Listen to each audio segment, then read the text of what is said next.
Olá! O vídeo de hoje é sobre o drama histórico Henrique V de William Shakespeare.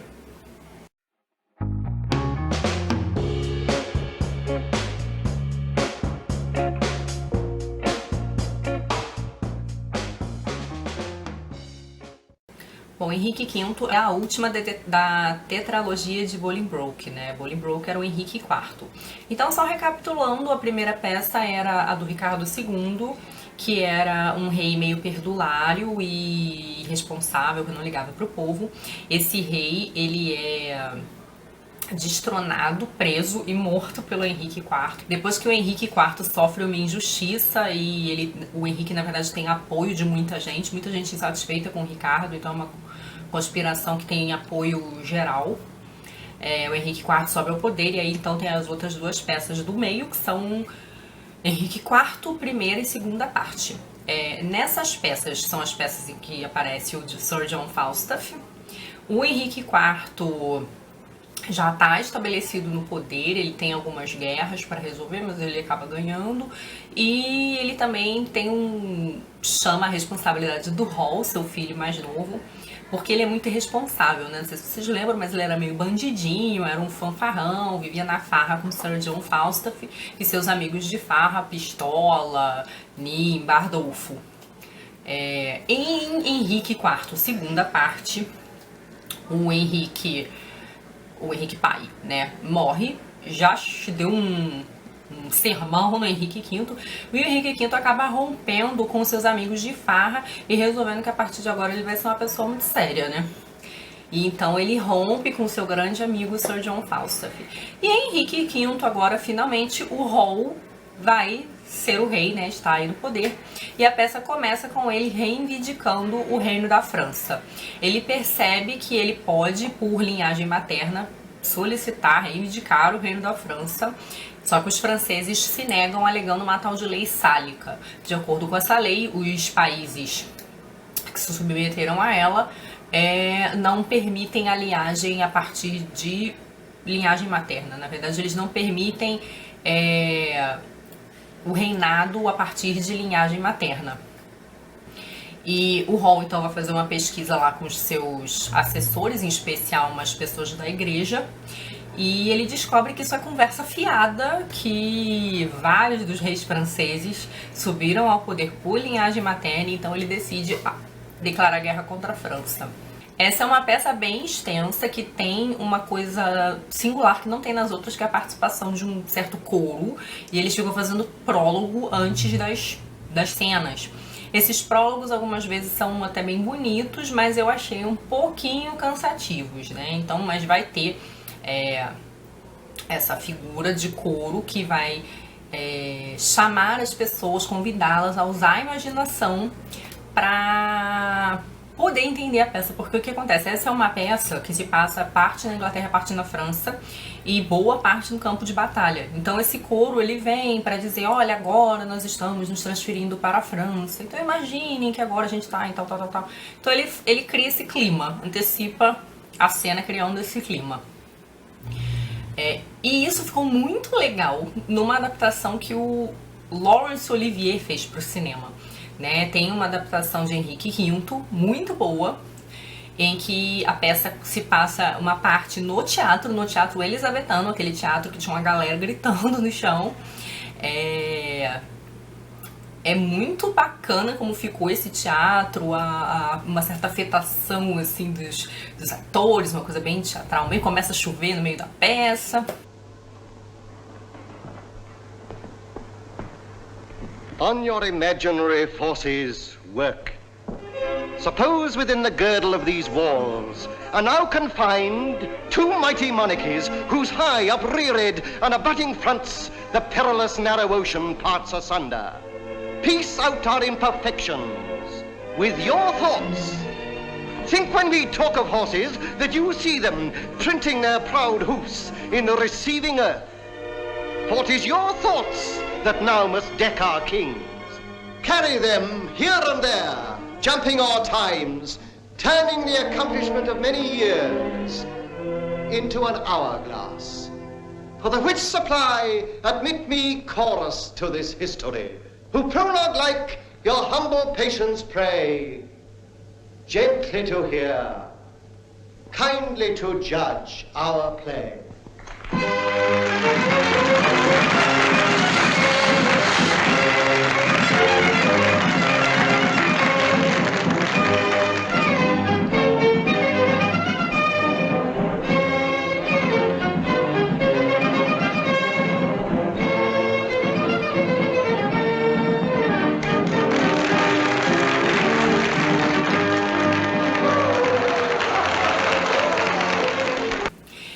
E aí depois de um certo ponto, quando tá pra começar a guerra, o filme se transforma num filme de fato. Ele deixa de ser o teatro, é como se o público tivesse entrado, né, aderido mesmo a essa coisa da imaginação que o coro lhe pedia pra fazer. E agora ele tava vendo, de fato, a cena no campo de guerra, por exemplo, ou na França. Só que o filme ele não abandona o lado teatral quando se torna realmente um filme, vamos dizer assim. Então, as cenas são cheias de pinturas, os prédios, os palácios, eles têm uma proporção menor, você vê que tem ainda uma certa teatralidade. É um filme muito bacana, ele tem umas 2 horas e 20 mais ou menos, eu recomendo. Voltando então pra peça.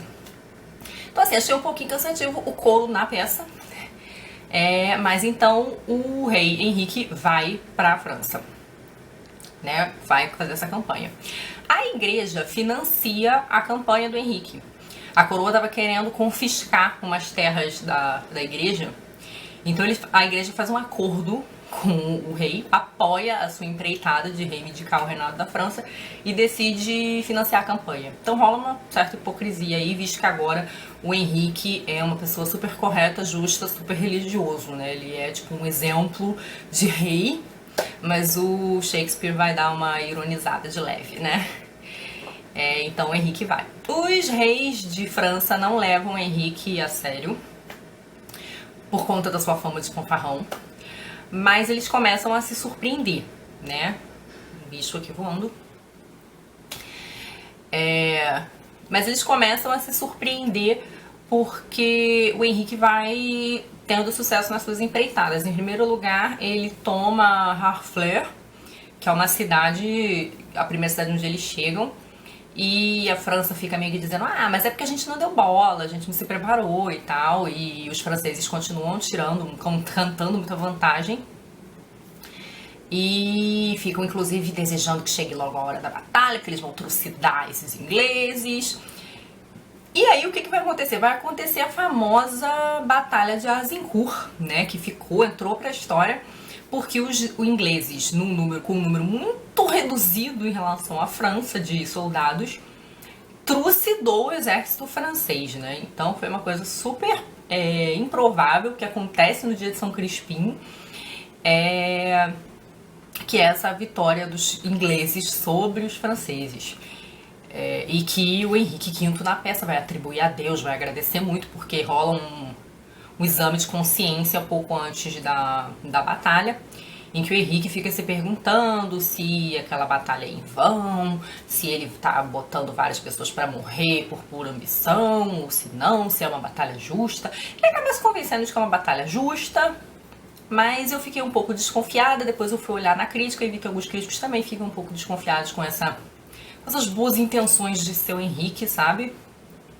Mas que de fato foi um monarca de pulso, né? Que os ingleses lembram muito dele como um monarca muito determinado, um rei guerreiro, um rei de pulso, com destaque talvez apenas menor do que o do Henrique VIII, né? Mas aí uma figura complexa, uma figura política, que sabia o que estava fazendo, tinha muito carisma, mas que também tinha o seu quê de cruel e de brutal.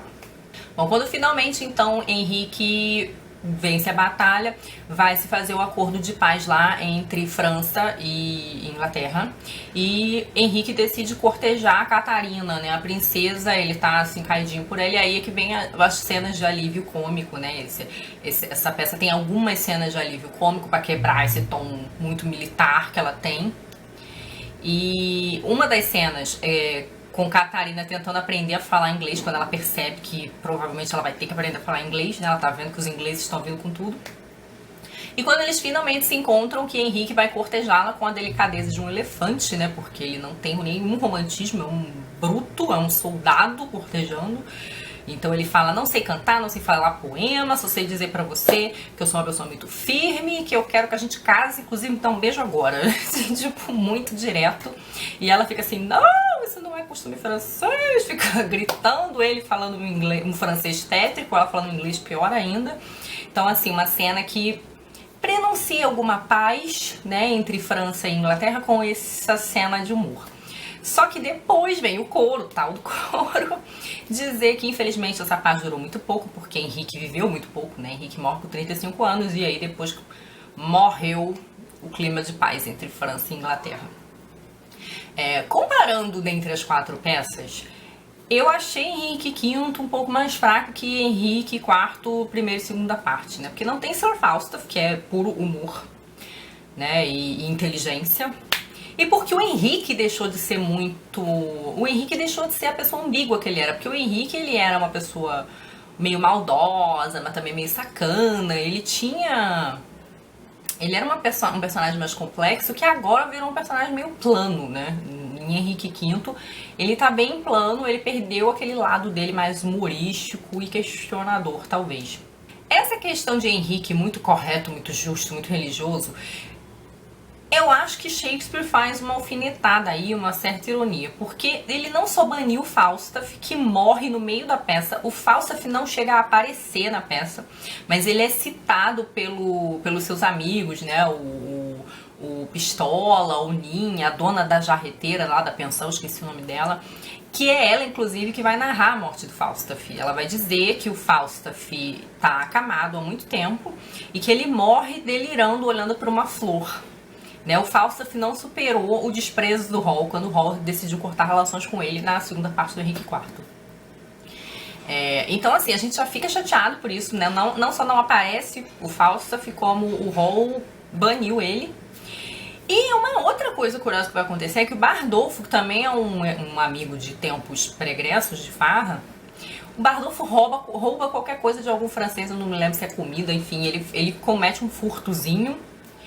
E o Henrique manda matá-lo, né? E então você vê que Henrique virou essa pessoa implacável, que não quer saber dos amigos, cortou relação com seus amigos do passado. Então você fica meio assim. Uma outra coisa muito estranha que o Henrique faz é que ele manda degolar os prisioneiros de guerra. E aí você também fica pensando, nossa, mas é muito cristão esse cara, né? Muito religioso, enfim, uma coisa bem estranha que ele fez. E Henrique, então, é basicamente isso, uma peça sobre um rei que é muito inteligente, tem muito pulso, é um rei guerreiro, ele tem carisma, mas que você vê que em nome da política e do poder ele não mede muitos esforços, não, ele não liga para aliados antigos, enfim, é uma visão bem política, assim, né, o lado mais humano que ele tinha ficou para trás. Tá, então é isso, eu gostei mais ou menos dessa peça, achei, como falei, ela não tem a força de Henrique IV, primeira e segunda parte, mas o filme do Laurence Olivier é muito bom. Então se vocês quiserem ver o filme de Henrique V, vejam que é um filme bem bacana. Tá bom? É isso, eu espero que vocês tenham gostado. Em breve eu volto com a resenha de Júlio César. Até a próxima!